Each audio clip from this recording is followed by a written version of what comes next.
2047 तक भारत को विकसित देश बनाने का लक्ष्य भारत की सरकार के द्वारा रखा गया और 2023-24 पहला वर्ष है। इसे अमृत काल का पहला वर्ष कहा जाता है, जो 2047 को ध्यान में रख करके पहली बार बजट पेश किया गया, जिसके नाते यह बहुत बड़ी चर्चा चल रही है पिछले खासकर जब से बजट पेश किया गया पिछले 6-7 महीनों से, कि क्या वास्तव में 2047 तक भारत विकसित देश बनेगा, भारत डेवलप्ड कंट्री हो जाएगा। आज के इस संवाद श्रृंखला में हम लोग इसी विषय पर चर्चा करेंगे। देखिए, विकसित देश सामान्यतः उसे कहा जाता है जिसके पास नागरिकों के जरूरत से अधिक संसाधन होते हैं, जिसके पास रिसोर्सेज पॉपुलेशन से ज़्यादा होते हैं। सामान्यतः उसी को विकसित देश कहा जाता है। और विकसित देश में गरीबी नहीं होती, भूखमरी नहीं होती, कुपोषण नहीं होता, अर्थात वहाँ कोई पॉवर्टी, माल न्यूट्रिशन और हंगर जैसी समस्या नहीं होती है। अगर आपको पहचानने के लिए कहा जाए कि कौन विकसित देश है, कौन विकसित देश नहीं है, तो आप सीधे कह सकते हैं कि जहाँ गरीबी नहीं है, जहाँ भूखमरी नहीं है, जहाँ कुपोषण नहीं है, वो विकसित देश है। बाकी विकसित देश के और भी बहुत सारे पैरामीटर होते हैं जिनके आधार पर विकसित देश और अल्प विकसित देश का डिवीज़न किया जाता है। लेकिन 2047 तक भारत विकसित देश कैसे बनेगा? क्योंकि भारत के जीडीपी का, भारत के इकोनॉमी का अगर साइज देखा जाए तो जैसा कि वित्त मंत्री ने अभी जून में ही प्रेस कॉन्फ्रेंस करके बताया कि 3.7 ट्रिलियन डॉलर इस समय भारत के इकोनॉमी का साइज हो गया है। अर्थात अगर मोटे तौर पर आप बात करें तो 305 लाख करोड़ भारत की जीडीपी है। लेकिन ये जीडीपी मात्र 40 से 45 करोड़ नागरिकों के ज़रूरतों को ही पूरा कर सकती है, जबकि भारत में पूरी दुनिया की सबसे अधिक आबादी रहती है और हमारी कुल जनसंख्या इस साल 1 अप्रैल 2023 को 143 करोड़ से अधिक हो चुकी है। तो ऐसे में अगर हमारे पास संसाधन सिर्फ 40-45 करोड़ का है तो बाकी 97 से लेके 100 करोड़ लोगों के लिए संसाधन क्या हम जुटा पाएंगे अगले 25 वर्षों में, जिसमें से एक वर्ष यह निकल भी रहा। अर्थात अगले 24 वर्षों में 2047 तक अगर भारत को विकसित देश बनाना है तो 100 करोड़ लोगों के लिए आपको रिसोर्सेज और जुटाना है। साथ में इस दौर में भारत की जनसंख्या भी बढ़ेगी और भारत के लोगों की ज़रूरत भी बढ़ेगी। शुरू में मनुष्य की ज़रूरत होती थी रोटी, कपड़ा, मकान। बाद में धीरे धीरे मानव सभ्यता बढ़ी तो रोटी, कपड़ा, मकान, पढ़ाई, दवाई हो गई। और आज के समय में इंटरनेट भी मनुष्य की आवश्यक ज़रूरत हो चुकी है। हवा पानी की तरह इंटरनेट भी मनुष्य के लिए आवश्यक हो चुका है। खुद सुप्रीम कोर्ट ने भी कहा इंटरनेट मानव के लिए मौलिक अधिकार है। अर्थात रोटी, कपड़ा, मकान, पढ़ाई, दवाई, इंटरनेट, ये 6 मनुष्य की आवश्यक ज़रूरत है। बाकी क्षमता निर्माण की ज़रूरतें हैं।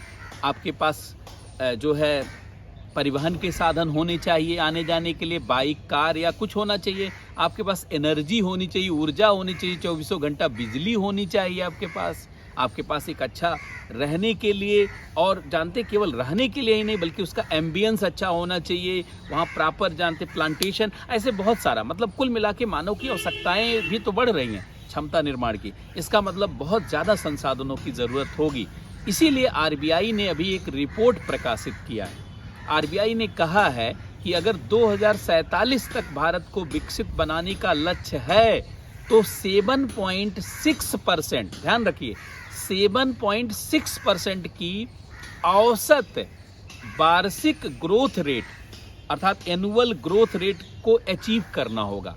इसका मतलब भारत की जो आर्थिक समृद्धि दर है, इकोनॉमिक ग्रोथ रेट है, वो 7.6% से ज़्यादा होनी चाहिए। लेकिन आपको ज्ञात है कि इसी वर्ष का 2023-24 की ग्रोथ रेट जो सरकार ने इकोनॉमिक सर्वे में प्रस्तुत किया, वो उसने कहा कि 6 से लेकर के 6.8%, इट मीन्स फ्रॉम 6 to 6.8% रह सकता है। और 2022-23 की ग्रोथ रेट केवल 7% रही। 2021 में ग्रोथ रेट थोड़ा ज़्यादा रही, 8.7% की रही, क्योंकि 2020 में भारत में कोरोना के कारण हमारी ग्रोथ रेट नेगेटिव हो गई थी, -6.6%। लेकिन अगर उससे पहले आप चले जाइए, 2019-20 में ग्रोथ रेट थी 3.7%। अगर औसत कर दिया जाए तो इसी समय में 7.6% की ग्रोथ रेट नहीं है। तो ऐसे में लगता है कि 2047 तक भारत विकसित देश नहीं बन पाएगा, क्योंकि 7.6% की ग्रोथ रेट कैसे आएगी। लेकिन इस संदर्भ में कई सारे अर्थशास्त्रियों का मानना है कि भारत में 6.7% की ग्रोथ रेट अचीव भी हो सकती है। कैसे हो सकता है? क्योंकि भारत बहुत सारी टेक्नोलॉजी के क्षेत्र में काम कर रहा है और भारत की सरकार ने 2021 से 2030 को टेकेड घोषित किया है। टेकेड का मतलब होता है टेक्नोलॉजी डिकेड, और ऐसे में भारत इमर्जिंग टेक्नोलॉजी के विकास पर काम कर रहा है, जिसमें आप आर्टिफिशियल इंटेलिजेंस, एआई के विकास को, मशीन लर्निंग के विकास को, 5G और 6G टेक्नोलॉजी के विकास को, ब्लॉकचेन टेक्नोलॉजी के विकास को, रोबोटिक्स या बायोटेक्नोलॉजी के अंतर्गत जेनेटिक मैनिपुलेशन, जेनेटिक इंजीनियरिंग से लेकर के आप देखिए तो क्रिस्पर टेक्नोलॉजी, बहुत सारी चीज़ों का विकास, साथ में डीप स्पेस, आउटर स्पेस और स्पेस कोलोनाइजेशन, डीप ओशन और उससे संबंधित बहुत सारे क्षेत्रों में सरकार काम कर रही है। और माना जा रहा है कि संसाधन बहुत तेजी से बढ़ेगा, क्योंकि अमेरिका कैसे बहुत तेजी से ग्रोथ रेट प्राप्त कर पाया 40, 50 और 60 के दशक में। आप देखिए अमेरिका में बहुत सारी खोजें हुई, सेमीकंडक्टर की खोज हुई, इस ट्रांजिस्टर का आविष्कार हुआ 1948 में, फिर वहाँ पे प्रोसेसर का आविष्कार हुआ, फिर इंटरनेट का आविष्कार हुआ। ऐसी बहुत सारी तकनीकें आई जिसने अमेरिका को बहुत ज़्यादा संसाधन इकट्ठा करवा दिया और वहाँ की ग्रोथ रेट बढ़ी, एक बिग साइज की इकोनॉमी अमेरिका हो गया। माना जा रहा अगर इस तरीके की परिस्थिति बनती है तो भारत भी में भी बहुत ज़्यादा संसाधन आएगा, ग्रोथ रेट 10% से भी ज़्यादा जा सकती है। वैसे भी आप देख रहे होंगे स्टार्टअप क्रांति भारत में सफल हो रही है।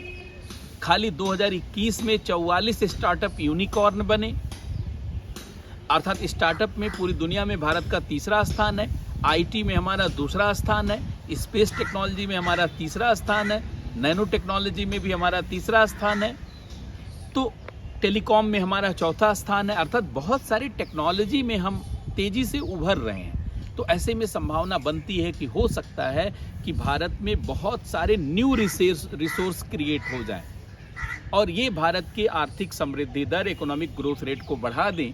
और 10% से अधिक ग्रोथ रेट अगर 10 साल 5 साल भी मिल गई तो औसत में 7.6% की ग्रोथ रेट अचीव हो जाएगी और 2047 तक भारत विकसित देश बन जाएगा। लेकिन अगर अभी के इकोनॉमिक हालत को देखा जाए तो इसे एक आशावादी सोच कहा जा सकता है, क्योंकि भारत में इकोनॉमिक ग्रोथ रेट 10% से ऊपर मात्र एक साल में हुई है, वो भी 1988 से लेकर 1989, जब भारत में ग्रोथ रेट 10.2% रही। दूसरी सबसे अधिक ग्रोथ रेट आप देखते हैं 9.7% 2006-07 में हुई। बाकी कोई भी ऐसा वर्ष नहीं रहा जो इतना भी ग्रोथ रेट प्राप्त हुई हो। आप वैसे भी जानते हैं 1950 से 1980 तक भारत में औसत ग्रोथ रेट 3 से लेकर के 3.5% था, फ्रॉम 3 to 3.5%, जिसके नाते इतनी कम ग्रोथ रेट के नाते 1950 से 80 के ग्रोथ रेट को हिंदू ग्रोथ रेट कहा गया। हिंदू ग्रोथ रेट मतलब हिंदू मानसिकता से इसको जोड़ा गया प्रोफेसर राजकृष्णन के द्वारा और कहा गया कि जिस तरीके से हिंदुओं में जो है संतोषम परम सुखम की अवधारणा होती, क्योंकि हिंदू मानते हैं कि अनेक जन्म है, इस जन्म में नहीं कोई चीज़ मिला तो अगले जन्म में मिल जाएगा, इसलिए हिंदू कोई बहुत रिगरसली प्रयास नहीं करते। और ईसाई मानते हैं कि जीवन यही है, जो कुछ भी है उपभोग करो और इसी में जानते काम करो, इसलिए उनके पास रिसोर्स। उस समय उन्होंने ये तर्क निकाला जिसकी आलोचना भी की जाती है। लेकिन 1980 से भारत में ग्रोथ रेट बढ़ने लगी। 1980 से 2000 के बीच में भारत में ग्रोथ रेट बढ़ी और 5 से 6% की ग्रोथ रेट आई, क्योंकि इसी दौर में भारत ने उदारीकरण को अपनाया बहुत लोग सोचते हैं उदारीकरण की प्रक्रिया, लिबरलाइजेशन की प्रक्रिया को हम लोगों ने 1991 में अपनाया। नहीं, हम लोगों ने 1980 में ही उदारीकरण को अपनाया। और सबसे पहली जो क्रांति हुई भारत में, वो मानेसर गुड़गांव में मारुति सुजुकी कंपनी की स्थापना हुई। अभी भारत के विदेश मंत्री ने कहा कि जापान ने भारत में 4 क्रांतियों में मदद की है। पहली उन्होंने कहा कार क्रांति, कार, मारुति सुजुकी 800 आई, तो कार में क्रांति हुई, वो जापान से प्रेरित रही। फिर उन्होंने कहा दूसरी बड़ी क्रांति है मेट्रो क्रांति।